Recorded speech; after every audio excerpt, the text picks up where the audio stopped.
has made a lasting impact on how this game is played. So shall we bring them out now? He redefined what a world-class attacking midfielder was on the world's biggest stage, playing with power, discipline and creativity over 4 World Cups. He became one of Brazil's defining figures of his era. 2007 FIFA World Player of the Year, Kaká!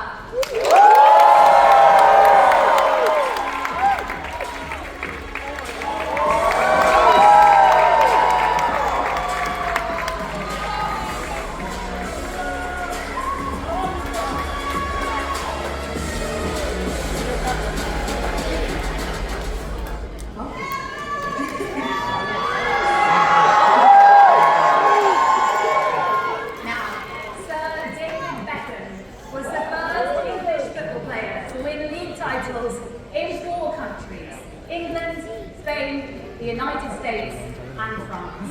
His career spanned 20 years with some of the most successful clubs in the world: Manchester United, Real Madrid, AC Milan, LA Galaxy, Paris Saint-Germain and of course the England team, which he captained for 6 years.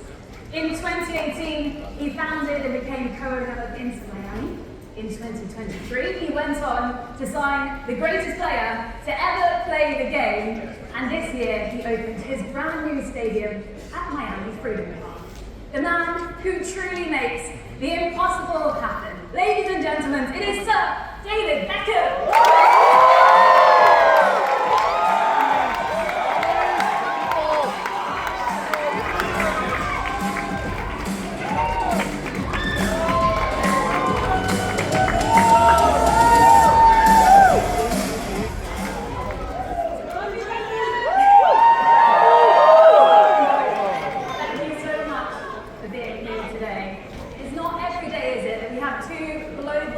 Of their sport, who also happen to be former teammates here on stage together. David, I'll come to you first.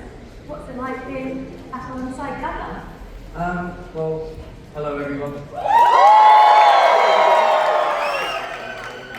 I think you'll all agree that it's been pretty incredible 4 or 5 weeks here in the US and Canada and Mexico.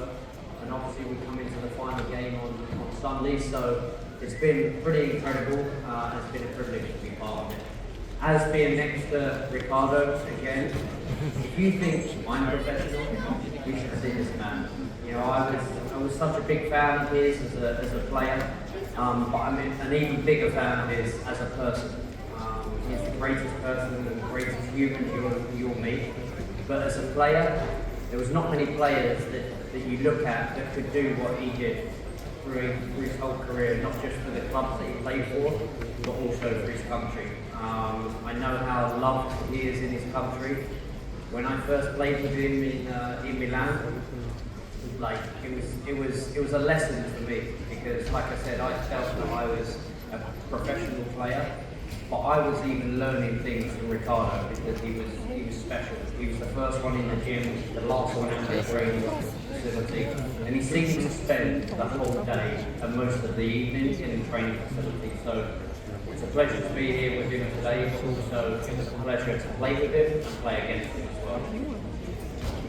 It's really nice to be here for this great final, this great World Cup that we are following so far.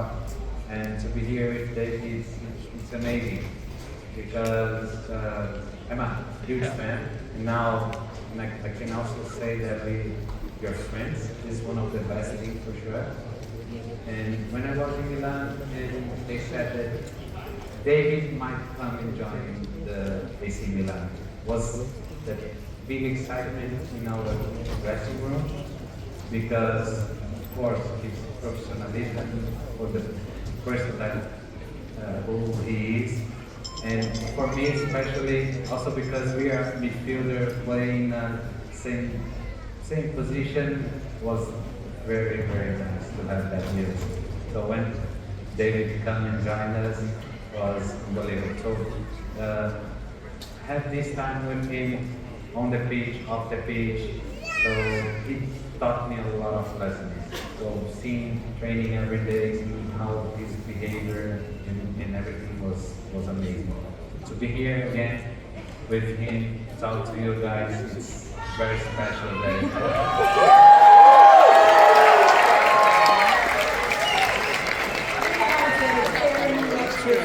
The final almost upon us, close to wrapping up the biggest FIFA World Cup in history. 48 teams, 3 countries, 104 matches. So, as two men who have seen it all, what have been your standout moments so far? Kaká, you start. I think there's been so many standout moments. You know, every World Cup produces new players that we've not heard of or seen much of, and these new players get the chance to play against the biggest and the best countries and players around the world, and they excel, you know, and they excite people. And I think with this World Cup being the biggest World Cup that there's ever been, I think it gave the opportunity to countries that have not played in a World Cup before. You know, I was going to say Cape Verde.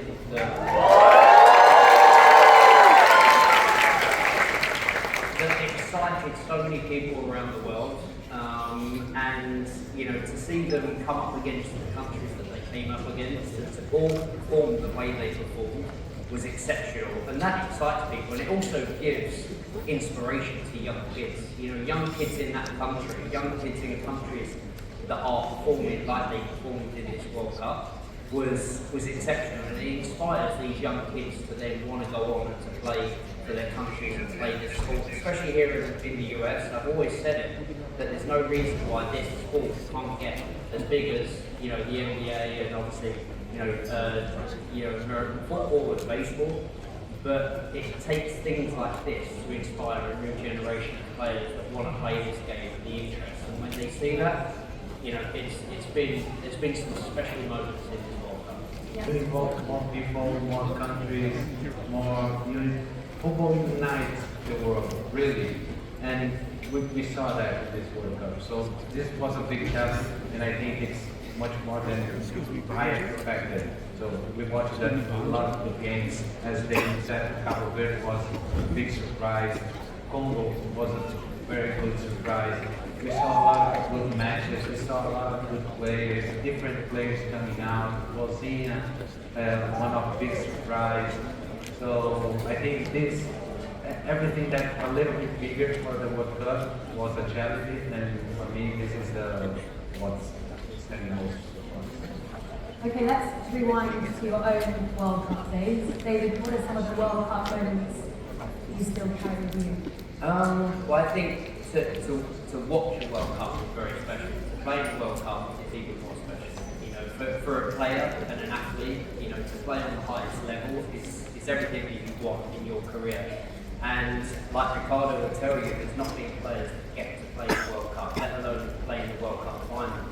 So, you know, my experience in obviously, you know, playing for my country, I love playing for the clubs that I played for, I love playing for the teams and the fans that I played in front of, but for me, nothing compares to playing and representing my country.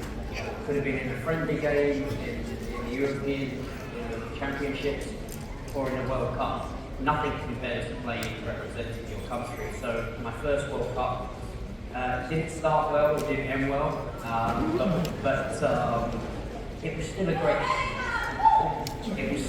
great experience. You know, to obviously be an England player. I scored my first goal in a World Cup against Colombia, and it was actually on my mom's birthday, so even more special.